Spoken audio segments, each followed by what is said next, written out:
अस्सलाम वालेकुम, welcome to Lubna कुक्स। कैसे हैं आप सब लोग? उम्मीद है खैरियत से होंगे। हमारी आज की हदीस है, रसूलुल्लाह सल्लल्लाहु अलैहि वसल्लम ने फरमाया, तुम में से हर एक को चाहिए कि दाएं हाथ से खाए, दाएं हाथ से पिए, दाएं हाथ से ले और दाएं हाथ से दे, क्योंकि शैतान बाएं हाथ से खाता है, बाएं हाथ से पीता है, बाएं हाथ से देता है और बाएं हाथ से ही लेता है। सुनन इब्ने माजा 3266। उम्मीद है आप इन अहादीस को और हमारी रेसिपीज को लाइक और शेयर कर रहे होंगे। तो चलते हैं आज की रेसिपी की तरफ। आज क्या पकाना है? आज हम बना रहे हैं जी मटन के कीमे के चपली कबाब, जो कि बहुत फेमस हैं और बहुत पसंद किए जाते हैं। आइए मैं आपको इसके इंग्रेडिएंट्स बताती हूँ। ये हमने मटन का कीमा लिया है, तकरीबन ये 2 से 2.5 किलो के करीब होगा। और ये 3 मीडियम प्याज लिए हैं मैंने, इनको चॉप करके इनको रुमाल में रख के पानी इनका जो है हमने वो स्टेन कर दिया है। और 3 हमने बड़े टमाटर लिए हैं, इनको भी इनके बीज निकाल के इनको बारीक काट लिया है। चॉप नहीं करना, नहीं तो ये पानी छोड़ेंगे, इनको बारीक कटिंग करनी है। ये अदरक लिया है हमने, तकरीबन 4 से 5 टेबल स्पून है, इसको भी हमने बारीक चॉप कर लिया है। सब्ज़ धनिया है, हरी मिर्चें हैं 15 से 16, ये भी बारीक चॉप कर ली हैं। अनारदाना है 2.5 से 3 टेबल स्पून है, इसको भी हमने धो के थोड़ा सा कुंडी डंडे में बारीक कर लिया है कि बिल्कुल मोटा नहीं होगा। अंडे लिए हैं हमने 4 अदद। ये हमने बेसन लिया है, तकरीबन 3 to 4 टेबल स्पून है। नमक जो है ये हम हस्बे जायका लेंगे, क्योंकि हमने इसमें पैकेट का जो है ये चपली कबाब मसाला भी डालना है, किसी भी अच्छे ब्रांड का आप ले लें।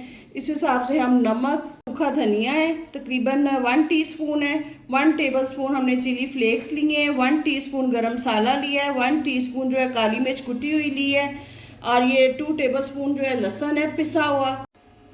चपली कबाब मसाला जो है ये हम पूरा पैकेट इस्तेमाल करेंगे। और उसके साथ हम जो है ये या बटर या देसी घी अगर आपके पास हो तो आपने ये इस्तेमाल करना है 2 से 2.5 टेबल स्पून। ये 2 टेबल स्पून तकरीबन हमने ऑयल लिया है। और ये जो हमने 4 अंडे लिए थे, इसमें हमने इनको ऐसे ही डाल देना, कोई इसको तपाने की या गर्म करने की ज़रूरत नहीं है। ये देखिए, ये हमने अंडे चारों इसमें डाल दिए हैं। अब हमने जो अपना फ्लेम है थोड़ा सा इसको मीडियम में ले आए हैं, और इनको हमने तेज़ तेज़ जो है ना बनाना है। और स्क्रैम्बल एग हमने करने हैं, तकरीबन इसको बहुत ज़्यादा कुक नहीं करना कि ये हार्डनेस की तरफ आ जाए। ये देखें, ये इनको हमने इस तरह पकाना है, ना हमने इनको अलग होने दिया है, ना इनका बिल्कुल हमने खुश्क होने दिया है। जितनी देर तक ये ठंडे होते हैं उतनी देर हम अपने बाकी के स्पाइसेस की तरफ चलते हैं। ये हमारे सारे ड्राई स्पाइसेस जा रहे हैं। ये हमारा पैकेट का गया,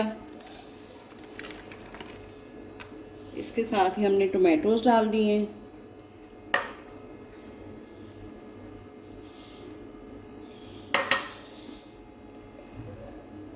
ये अदरक गया। आप इनको कम ज़्यादा अपनी मर्ज़ी से कर सकते हैं, किसी भी चीज़ को आप कम या स्पाइसेस में से क्वांटिटी को करना चाहें। ये हमारे हरे मसाले और अनारदाना गया। इसके साथ ही हमने लहसुन डाल दिया। और ये जो मकई का आटा हमने, या बेसन या आटा, कुछ भी हम इसको यूज़ कर सकते हैं। हम बेसन कर रहे हैं, ये बेसन हम इसमें डालेंगे। हमारे पैकेट के मसाले में जो है वो बेसन भी होता है, इसलिए हमने कम क्वांटिटी में डाला है। आप पहले कम में ही डालें। मेन इसका काम जो है वो इसकी बाइंडिंग का है, इस वजह से इसको डालना होता है। और सूखे मसालों में से हमने ना सूखा धनिया और ज़ीरा हमने इसलिए नहीं डाला कि वो भी हमारा पैकेट में मौजूद है। इसके साथ ही हमने जो देसी घी या बटर जो भी हम यूज़ करना चाह रहे हैं, इसको हम डाल देंगे। अब इनको मिक्स करते हैं। ये देखिए, ये जो स्क्रैम्बल्ड एग थे, अब हमने इनको भी डाल लिया और हम इनको भी मिक्स कर लेंगे। हमने थोड़ा इसको खुले बर्तन में डाल लिया ताकि हमारी मिक्सिंग अच्छी तरीके से हो जाए। और इस स्टेज पे हम मिक्स करने के बाद इसका नमक भी चेक कर लेंगे। आप भी अकॉर्डिंग टू टेस्ट चेक कर लीजिएगा। ये देखें जी, हमने अपना नमक में चेक कर लिया है और अपने टेस्ट के मुताबिक जो कम ज़्यादा करना था कर लिया है। आप भी इसको ज़रूर करें। और ये देखें, ये कीमा जो है ये इतना बारीक है, इसको मैंने डबल मशीन में से निकलवाया। जितना हमारा कीमा बारीक होगा बाइंडिंग में, ये उतना ही अच्छा होगा। अब इसमें सारी मसालों की जो है हमने मैरिनेशन कर ली है।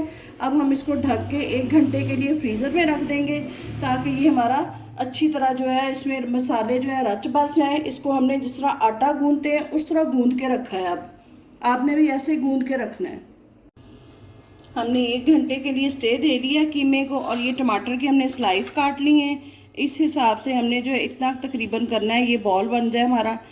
चपली कबाब चूँकि ज़रा जो है वो बड़े साइज़ के बनते हैं, इसलिए हमने इनको बड़े बड़े बनाना है थोड़े से, बहुत मोटे भी नहीं बहुत पतले भी नहीं, क्योंकि ये डायरेक्ट फ्राई होने हैं। बहुत पतले होंगे तो अकड़ जाएंगे, मोटे होंगे तो गलेंगे नहीं। ये इस तरह बना के ये टमाटर का जो स्लाइस है, इसमें इसको हमने अच्छी तरह करके इसके किनारों को सेट कर देना है। इसी तरह हम बाकी के बना लेते हैं।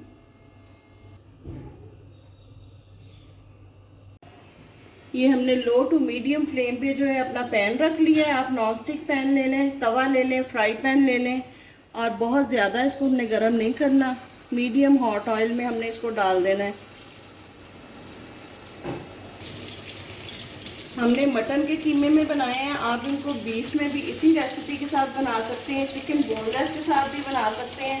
और ये ऊपर टोमेटो लगाए बगैर हम इनको फ्रीज़ भी कर सकते हैं, क्योंकि अगर टोमेटो लगा के हम फ्रीज़ करेंगे तो जब हम निकालेंगे तो वो बिल्कुल ढीला पड़ जाएगा। 1 से 2 मिनट हो गए हैं। अब हमने इनकी साइड चेंज कर लेनी है। आपने बिल्कुल हल्की आंच पे इनको बनाना है, ताकि सिर्फ कलर ना आए, ये अंदर तक कुक भी हो जाए। बहुत मेहनत से हम ये आपके साथ रेसिपी जो है शेयर करते हैं। आप हमारी रेसिपीज़ को देखा करें, इसको लाइक किया करें, शेयर किया करें, चैनल को सब्सक्राइब किया करें। हम आपके साथ मिलकर कुकिंग करना जो है अपना शौक़ बना रहे हैं, आप भी इसको पसंद किया करें। ये देखें जी, ये इन पर हमारा माशाल्लाह गोल्डन सा कलर आता जा रहा है। इनको हम उतार लेंगे। इस तरह साथ साथ जितने होते जाएंगे हम उतारते जाएंगे, फिर आपको अपनी फाइनल लुक दिखाते हैं कि हमने इनको डिस्प्ले कैसे कर रहे हैं। ये देखें जी, ये हमारे मज़ेदार से पेशावरी स्टाइल के चपली कबाब तैयार हैं। ये देखने में बहुत खुशनुमा और अंदर से बिल्कुल मॉइस्ट हैं। बहुत मज़े के ये बनते हैं, आपने इनको ज़रूर ट्राई करना है। हमने इनको फ्रेश सैलड और ग्रीन चटनी के साथ सर्व किया है। आप अपने मेहमानों को खिलाएं, घर वालों को खिलाएं। इनको गरम गरम रोटी, तंदूरी रोटी हो उसके साथ बहुत मज़े के देंगे, ये खमीरी रोटी के साथ मज़ा देंगे। आप इनको ज़रूर ट्राई करें और हमें अपनी दुआओं में याद रखें, और बताएं मज़ीद क्या पकाना है। अब इजाज़त दें, अल्लाह हाफिज़।